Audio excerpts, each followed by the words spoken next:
कह रहे हैं ये तो आतंकी हैं। अभी आपने देखा होगा एक कंगना रनावत, ये डांस करने वाली जो झांसी की रानी बनी थी, ये खुद बोल रही है कि किसान आतंकी हैं और भगत ताली बजा रहे हैं कि अरे हमारी तो दीदिया बोल रही है ये तो जो किसान है ये आतंकी हैं।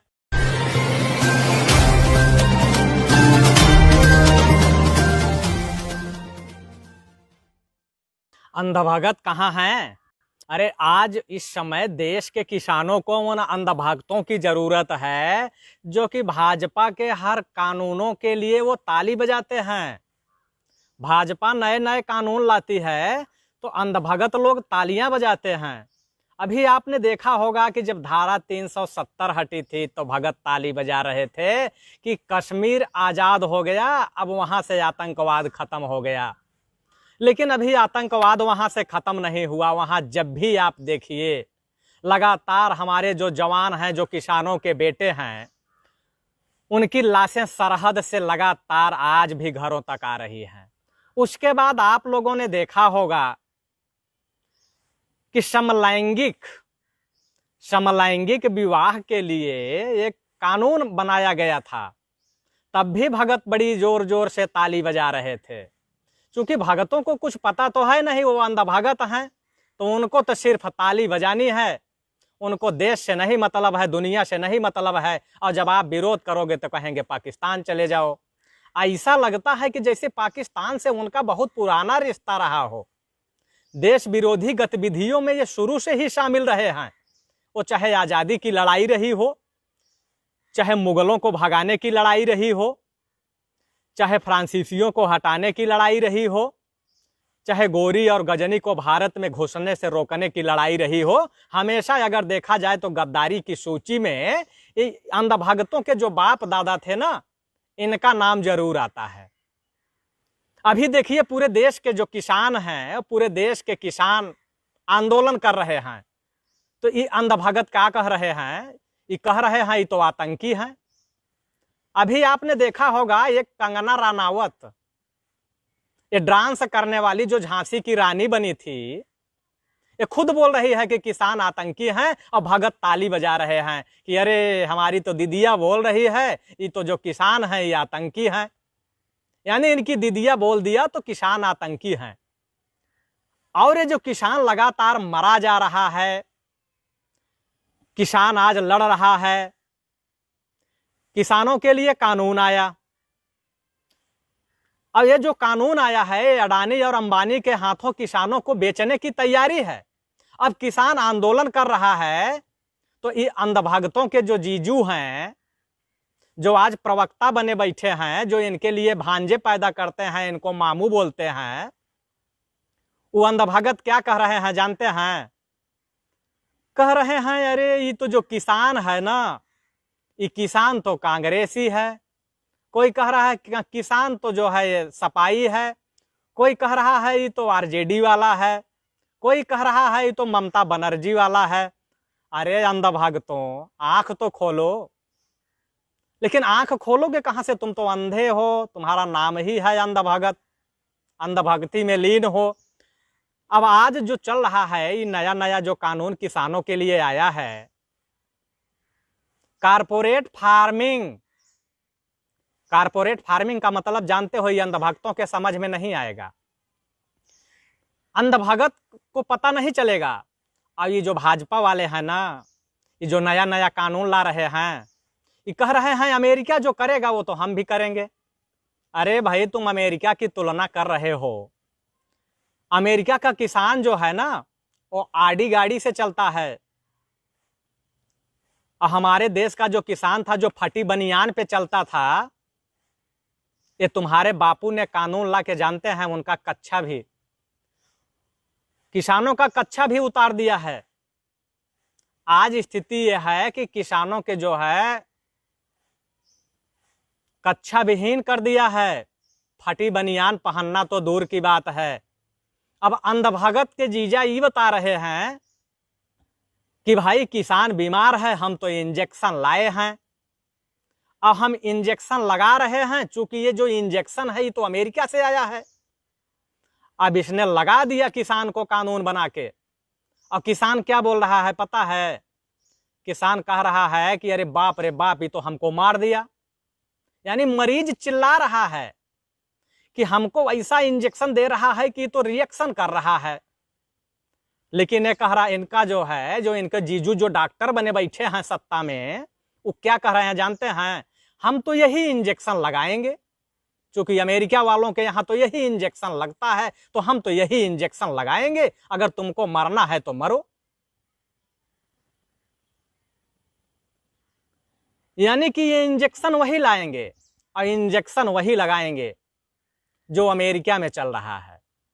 अरे हम ये कह रहे हैं अंधभक्तों, अपने जीजा को समझाओ तुम कि ऐसा इंजेक्शन काहे किसी को लगा रहे हैं कि वो मरता जा रहा है। इंजेक्शन लगना चाहिए, लेकिन उस इंजेक्शन से मरीज को जो है वेंटिलेटर से निकल के कम से कम जनरल वार्ड में तो शिफ्ट हो। जितने भी साथी देख रहे हैं, अभी मैं देख रहा हूं कि सारे क्रांतिकारी साथी देख रहे हैं, हरकेश भाई से लेकर के तमाम साथी देख रहे हैं। मैं अगर नाम लेने लगूंगा तो शायद कि बहुत लंबी लिस्ट हो जाएगी, लेकिन मैं सभी साथियों से गुजारिश करूंगा कि आप लोग इस वीडियो को ग्रुपों में शेयर करें, ग्रुपों में शेयर करें, लोगों तक पहुंचाते रहें, लोगों को जोड़ते रहें, ताकि यह वीडियो जो है अंधभक्तों के जीजू तक जरूर पहुंच जाए। अंधभक्तों के ये जीजू जो बता रहे हैं कि हम किसानों के लिए अच्छा कानून लाए हैं, जब ये किसानों के लिए अच्छा कानून लाए हैं तो आखिर किसान पूरे देश में का जो है वो क्यों पीड़ित है, क्यों परेशान है, क्यों सड़क पे उतर रहा है, क्यों उस पुलिस की लाठियां खा रहा है, क्यों उसके ऊपर मुकदमे लादे जा रहे हैं? क्योंकि वह कानून जो है वो किसान विरोधी है। आज हमारे देश के किसानों को लोग कहते हैं कि किसान अन्नदाता है। किसान को अन्नदाता तो कहते हैं, लेकिन जब किसान कहता है कि हम स्वयं भूखे हैं तो कहते हैं कि ये तो गद्दार है। और जो सेंसेक्स है, शेयर मार्केट है, जब शेयर मार्केट में जरा सा जब गिरावट आती है तो कहते हैं अरे बाप रे बाप, बाप रे बाप, बाप रे बाप, अडानी का घाटा आ गया, अंबानी को घाटा आ गया, विजय माल्या को घाटा आ गया, मेहुल चौकसी को घाटा आ गया, नीरव मोदी को घाटा आ गया, ललित मोदी को घाटा आ गया, जो चौकीदार के नीचे से निकल के बाहर भाग गए। ऐसे लोगों को तो घाटा आ गया, पूरा सेंसेक्स हिलने लगता है, पूरा देश हिलने लगता है।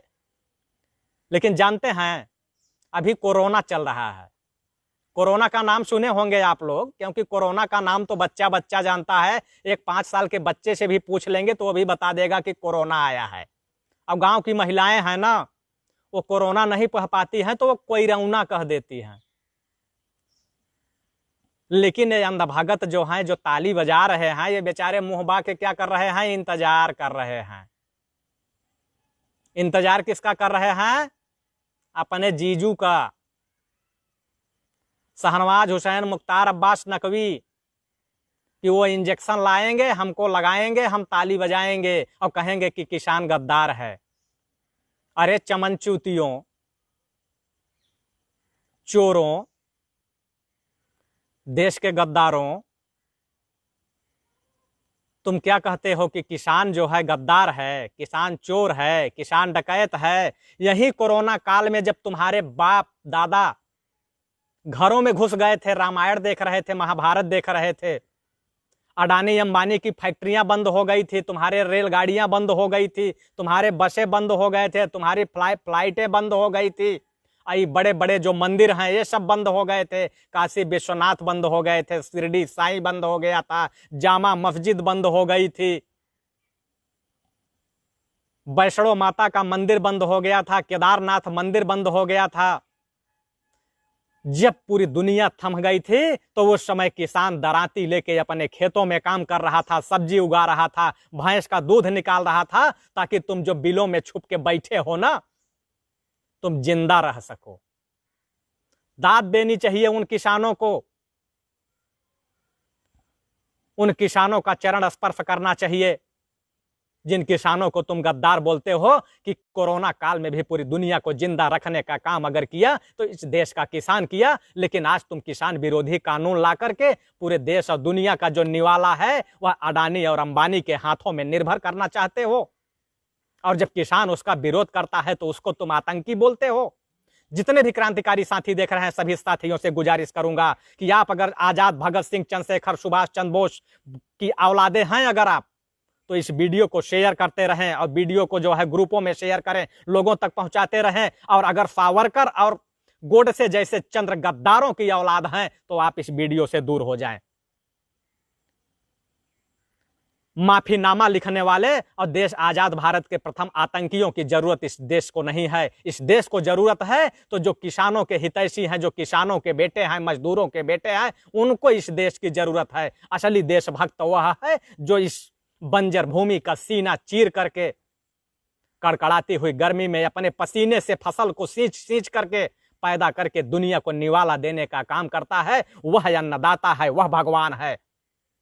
यह देश के चंद्र गद्दार जो पिछवाड़े में तेल मालिश कराते हैं, ये बलात्कारी जो नौकरी दिलाने के नाम पे बेटियों को अपने घर में बुला करके बलात्कार करते हैं, रेप करते हैं, ऐसे लोगों की जरूरत नहीं है। ऐसे लोगों को मैं ये कहना चाहता हूं कि अगर ये चुनावी दौर में आपके दरवाजे पर दिखाई पड़े तो इनको जूता उठा के और जूता भिगो भिगो करके पीटने का काम करें। ये किसानों पे गोलियां चलवाते हैं, मजदूरों पे गोलियां चलवाते हैं। कहेंगे किसान गद्दार है। किसानों के लिए अगर कानून लाना है तो ऐसा कानून लाओ कि आज किसान का बेटा पढ़ लिख करके अडानी और अंबानी की फैक्ट्रियों में जाके मजदूरी करता है या उसको मजदूरी भी ढंग से नहीं मिलती है। अगर तुम्हें जोड़ना है तो ये लघु उद्योग से किसानों को जोड़ने का काम करो कि आज जब आलू तैयार होती है तो आलू की कीमत 5 रुपए किलो होती है और वही 2 आलू भी नहीं होती। जब चिप्स की पैकेट में हवा भर के आती है तो उसकी कीमत क्या होती है पता है? 50 रुपए होती है। अब कहेंगे यार ये तो विदेशी चिप्स है। हरिराम की नमकीन 1600-1700 रुपए किलो बिकती है और किसान का जो चना पैदा होता है तो 4000 रुपए कुंटल भी कोई पूछने वाला नहीं होता है। जब किसान के खेत में टमाटर तैयार होता है तो पता है टमाटर सड़क पे फेंकना पड़ता है। लेकिन यही टमाटर जब अडानी और अंबानी के हाथों में चला जाता है और जहरीला केमिकल लगा के जब पॉलिश मार दिया जाता है तो कैरेट में आता है तो उसका रेट हो जाता है 150 रुपए किलो। अब उसके बाद यही टमाटर 150 रुपए किलो वाला जब सड़ने लगता है तो सड़े हुए टमाटर का सास बना के जब बोतल में भर दिया जाता है तो सड़ा हुआ टमाटर भी जब आपके यहाँ चटनी के रूप में पहुंचता है तो उसकी कीमत हो जाती है 200 रुपए किलो। अरे कानून लाना है तो यह कानून लाओ कि जो किसान अपनी जमीन गिरवी रखता है, अपना घर गिरवी रखता है, अपने बीबी का जेवर बेचता है, उसके बाद अपने बच्चे को पढ़ाता है और पढ़ने के बाद भी वो क्या करता है कि आज मनरेगा में मजदूरी कर रहा है। अब मनरेगा में मजदूरी करने पर मजबूर केवल भाजपा की सरकार किया है। हमारे उत्तर प्रदेश के अंदर योगी जी हैं। योगी जी क्या कहते हैं कि हमने तो 5 लाख लोगों को नौकरी दे दिया, हमने 50 लाख लोगों को नौकरी दे दिया मनरेगा में। तो क्या किसानों के बेटे जो अपनी जमीनें बेच बेच करके पढ़ाई करके आ रहे हैं, क्या इसीलिए आ रहे हैं कि वो मनरेगा में मजदूरी करने जाएं? आज बेरोजगार रोजगार मांग रहा है तो उस पर लाठियां चलाई जा रही हैं। महिलाएं अपने जब रसोई को बता रही हैं कि हमारे रसोई की हालत खराब है, हमारे जो है बर्तनों में कुछ नहीं है, तो उन पर लाठियां भांजी जा रही हैं। किसानों पर लाठियां भांजी जा रही हैं, नौजवानों पर लाठियां भांजी जा रही हैं। और जब लोग अपने हक और अधिकार के लिए सड़क पे उतर रहे हैं तो उनके ऊपर मुकदमे लादे जा रहे हैं। वास्तव में अगर कहा जाए, अभी तक तो लोग कहते थे कि जो लोग आज सत्ता में बैठे हैं ये कभी अंग्रेजों की मुखबिरी किया करते थे, तो आज वास्तव में लगता है कि जिस तरीके से हमारे देश के किसानों पर कभी कोड़े बरसाए जाते थे, जलियांवाले बाग में उनके ऊपर गोलियां चलाई जाती थी, तो उस समय हुकूमत अंग्रेजों की हुआ करती थी। लेकिन आज उससे भी बदतर स्थिति हो चुकी है कि आज पूरे देश के किसानों पर गोलियां बरसाई जा रही हैं, किसानों पर मुकदमे लादे जा रहे हैं, किसानों को जेल भेजा जा रहा है, किसान विरोधी कानून पारित किए जा रहे हैं। वास्तव में ऐसा लगता है कि इस देश के अंदर हमारी सरकार नहीं चल रही है, लोकतांत्रिक सरकार नहीं चल रही है, यहाँ अंग्रेजों की हुकूमत चल रही है और अंग्रेजों की औलादे जो है वो सत्ता में बैठे हैं। जितने भी साथी देख रहे हैं सभी साथियों से मैं गुजारिश करूंगा कि आप लोग इस वीडियो को शेयर करके लोगों को जोड़ते रहें, फटाफट लोगों को जोड़ते रहें। आज देश की स्थिति बद से बदतर हो गई है। आप लोगों को शर्म आ रही होगी वीडियो को शेयर करने में, क्योंकि मुझे लग रहा है कि ज्यादातर अंधभगत यहां आ गए हैं, तेल मालिश कराने वाले, तेल मालिश वाले आ गए हैं, क्योंकि इनको किसानों से लेना देना नहीं है। इनको पता है कि किसान जब अपने खेत में 6 महीने अपने बीवी बच्चों के साथ मिलकर के जब खेतों में काम करता है, 6 महीने उसके कपड़े फटे होते हैं, पैरों में चप्पल नहीं होती है, बच्चों की कापियां नहीं होती हैं, किताबें नहीं होती हैं, फीस नहीं होती है, तो यही कहता है कि अगली फसल पैदा होगी तो सारी जरूरत पूरी कर लेंगे। लेकिन ये किसान विरोधी सरकारें ऐसा जो है कानून लाके पारित कर देती है कि उसकी जरूरत कभी पूरी होने वाली नहीं है और देश का किसान आत्महत्या करने पे मजबूर होता है। लेकिन ये जो अंधभगत हैं, ये अंधभगत क्या करेंगे? चिन्मयानंद के दरवाजे पर पैसे के लिए अपने घर की इज्जत को नीलाम करेंगे, तेल मालिश करवाने के लिए। अगर उससे भी जरूरत उनकी पूरा नहीं होगी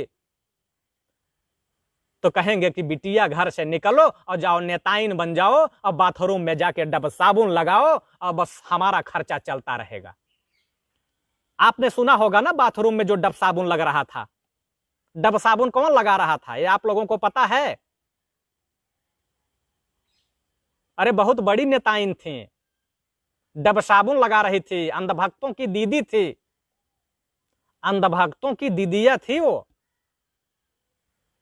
अंधभगत वही हैं जो मुगलों के यहां कभी उनके बिस्तर की साफ सफाई करते थे, कभी उनके पत्तल उठाने का काम करते थे, कभी उनका जूठन चाटने का काम करते थे, वही हैं अंधभगत, उनकी औलादे हैं। आज चिन्मयानंद और सेंगर के यहां जो है बिस्तर गर्म करने का काम करते हैं और किसानों को कहते हैं कि किसान आतंकी है, किसान को पाकिस्तान चला जाना चाहिए। यानी इतनी इनकी जो है ये मजाल है कि आज किसान इनको जो है भूखा और नंगा किसान इनको निकम्मा नजर आता है, इनको देशद्रोही नजर आता है। याद रख लेना, जब देश की आजादी की लड़ाई लड़ी जा रही थी ना, तो ये तुम्हारे बाप दादा जो अंग्रेजों की मुखबिरी किया करते थे, उन्हीं अंग्रेजों को भगाने का काम अगर हंसिया और दरांत लेके किया था तो इस देश का किसान किया था। जलियांवाला बाग में जो गोली चलाने वाले जो जनरल डायर जैसे लोग थे ना, उनका पिछवाड़ा लाल करने का काम किया था इस देश का किसान किया था। और यही कारण है कि तब से लेके आज तक किसान सरकार का दुश्मन बना हुआ है। इस देश के अंदर जो ये काले कानून लाए जा रहे हैं, ये काले कानून अंग्रेजों के हैं और अंग्रेजों के इशारे पे लाए जा रहे हैं। आज इस देश की जो लोकतंत्र है वह लोकतंत्र खतरे में पड़ चुकी है। देश का किसान आंदोलन करने के लिए मजबूर हो चुका है, सड़क पे उतर चुका है, तो उसको लोग गालियां देने का काम कर रहे हैं, उसको आतंकी बताने का काम कर रहे हैं। आज ये जो भाजपाई लोग हैं, ये भाजपाई लोग जानते हैं क्या कर रहे हैं? इसमें तो 80% नशेड़ी हैं, 40% बलात्कारी हैं, इसमें जो है 20% तो हत्यारे हैं। आजकल फिरौती भी ले रहे हैं ये लोग, आजकल अपहरण करके फिरौती भी ले रहे हैं। कानपुर, बदायूं, गढ़वाल, कुमायूं कई ऐसे मामले आए हैं, आप देख लीजिए जाकर के। अगर इनका बिस्तर गर्म करने से भी काम नहीं चलता है तो ये चोरी डकैती छिनैती भी करना शुरू कर देते हैं। और कंगना जैसी जो है ना, ये इनकी झांसी की रानी, इनकी दीदिया, वह भी किसानों को आतंकी बता रही है। आजकल आप देख रहे होंगे कि फिल्म इंडस्ट्रीज में ड्रग्स चल रहा है, ड्रग्स। इनको आलू, बैगन, टमाटर, प्याज, लहसुन, धनिया, गेहूं, चावल, जौ, बाजरा, मक्का से मतलब नहीं है, इनको ड्रग्स से मतलब है। आज किसानों की इतनी बदतर स्थिति, ये तो बियर का घूंट मारने वाले लोग हैं ना। ज्यादातर आप देखे होंगे कि ये लोग चुसम चुसाई करते हुए भी पकड़े जाते हैं, और चुसम चुसाई ये तब करते हैं जब बियर का जो 2 पैग मार देते हैं। वो बियर बनता कहां से है, कभी इनसे पूछिए, ये कहेंगे फैक्ट्री में बनता है। इनको पता नहीं होगा कि बियर जो किसान है ना, ये 6 महीने जब जौ लगाता है और उस जौ को अपने पसीने से सींचता है, उसके बाद जौ तैयार होती है तो ये 5 रुपए किलो का जौ खरीद के सड़ा देते हैं उसको, और जब उसमें से बदबू आने लगती है तो उसमें से बियर बनाते हैं और 2 गिलास बियर इनको बेचते हैं 500 रुपए की, और ये पी के क्या करते हैं, तांडव करते हैं, डांस करते हैं, और उसके बाद जैसे ही मौका मिलता है ये चुसम चुसाई करने लगते हैं और किसानों को आतंकी बताते हैं,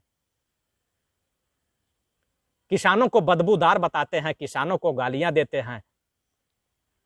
मैं ये कहूंगा कि किसानों को गाली देने वाले जो लोग हैं ये देशद्रोही, ये जब अगर सत्ता में बैठे हैं आज और जब चुनाव के समय अगर आपके दरवाजे पर आ जाएं तो मैं सभी किसानों को आह्वान करता हूं कि आपको गद्दार, आपको आतंकी बोलते हैं, और जैसे आपके घर में पहुंचे ना, इनकी हलक निकालने का काम करना, इनकी हलक। अपना चैनल, आपका चैनल, समाज का चैनल, देश का चैनल एनबी न्यूज 24/7 को आप लाइक करें, सब्सक्राइब करें और ज्यादा से ज्यादा इसकी वीडियो को शेयर करें ताकि हर खबर को मैं आप तक आसानी से